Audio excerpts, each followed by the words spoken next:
E aí, tudo certo? Vamos mergulhar hoje numa discussão que, olha, tira o sono de muita gente, seja no mercado financeiro, nos esportes, em qualquer área de alta performance. É aquela briga clássica entre ter a melhor técnica do mundo e ter a cabeça no lugar na hora do vamos ver. Quando tudo vai por água abaixo, a culpa é da estratégia ou é da nossa atitude?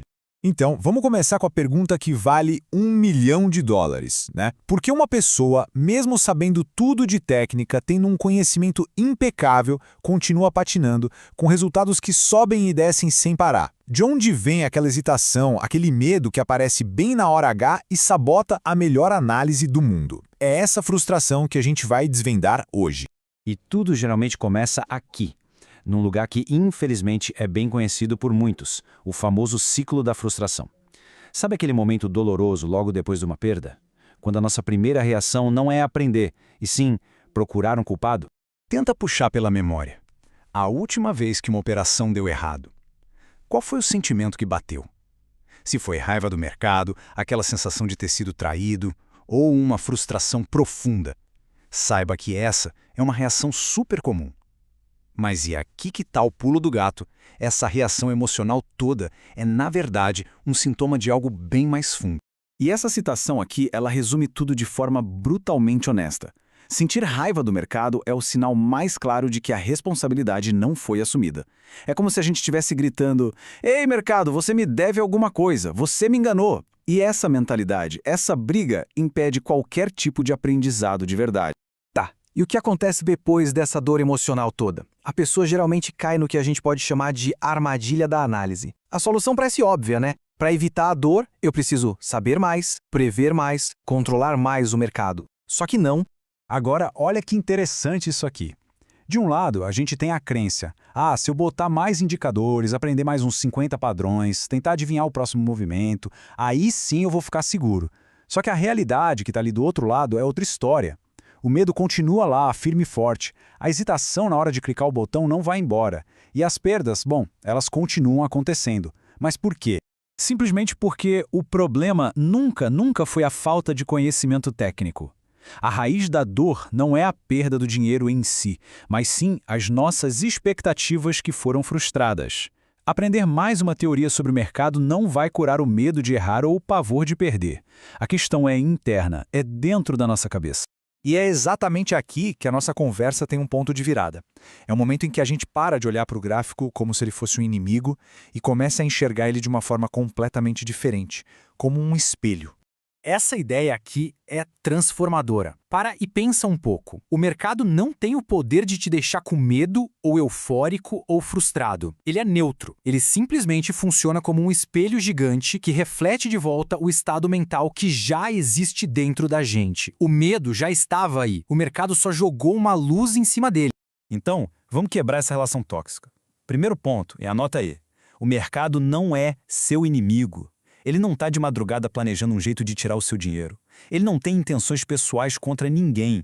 E da mesma forma, o oposto também é verdade. Ele não é seu amigo, não é seu parceiro e não tem a menor obrigação de realizar os seus sonhos. Ele não te deve vitórias, não importa o quanto você tenha estudado. Então, o que raios ele é? O mercado é só isso, informação neutra, um fluxo de dados o tempo todo. Quando a gente finalmente aceita isso, a informação para de ser vista como uma ameaça e vira simplesmente informação. E só. Ok, então se a culpa não é do mercado e a solução não é devorar mais livros de análise, qual é o caminho? O caminho é para dentro. É a construção de uma mentalidade profissional. É uma mudança de chave interna, uma reprogramação de como a gente enxerga o jogo. O objetivo final é alcançar o que alguns autores chamam de estado despreocupado. Mas calma com essa palavra. Despreocupado não significa ser imprudente ou relaxado demais. Significa operar com uma confiança tão grande que o medo de estar errado simplesmente não tem mais espaço, e a euforia de estar certo não te tira do eixo. É um estado de fluidez total. Para não ter nenhuma dúvida, olha só, esse estado mental tem a ver com confiança no seu processo, com foco total na execução e com aceitar de coração qualquer resultado que apareça. E o que ele não é? Não é aquela euforia de cassino que leva a apostas malucas, não é ser imprudente e com certeza não é aquele medo que te paralisa antes de agir. E como é que se chega nesse estado quase zen de operação? Basicamente, através de 2 pilares muito práticos e fundamentais: criar uma nova relação com risco e ter uma disciplina de ferro contra os perigos do sucesso. Vamos ver como construir isso. O caminho tem 2 passos essenciais. O primeiro é a aceitação genuína, real do risco. E isso vai muito além de só configurar um stop loss no sistema. O segundo é criar um mecanismo interno, um tipo de freio de mão, para não se deixar levar pela euforia depois de uma sequência de vitórias, porque ela pode ser tão ou mais perigosa que o medo.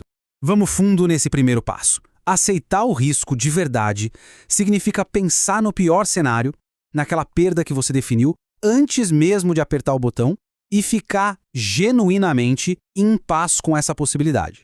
Se a simples ideia de perder ainda te causa um frio na barriga, um desconforto, sinto dizer, mas o risco ainda não foi 100% aceito. E é aqui que a mágica acontece. Quando o risco é totalmente digerido e aceito, a dinâmica do jogo muda da água para o vinho. Um movimento do mercado contra a sua posição deixa de ser um ataque pessoal, deixa de ser uma ameaça. Ele se torna o que sempre foi, apenas informação, um sinal de que, opa, talvez seja a hora de sair. Sem dor, sem drama. E isso nos leva à nossa grande conclusão. A meta de um profissional não é construir um sistema perfeito que nunca falha. Isso é fantasia. Não existe. O verdadeiro objetivo é desenvolver uma resiliência mental tão forte que, quando você cair, você levanta, analisa o que aconteceu e segue em frente sem carregar o peso emocional da traição ou da frustração. Para a gente fechar, pensa nessa analogia, que é perfeita.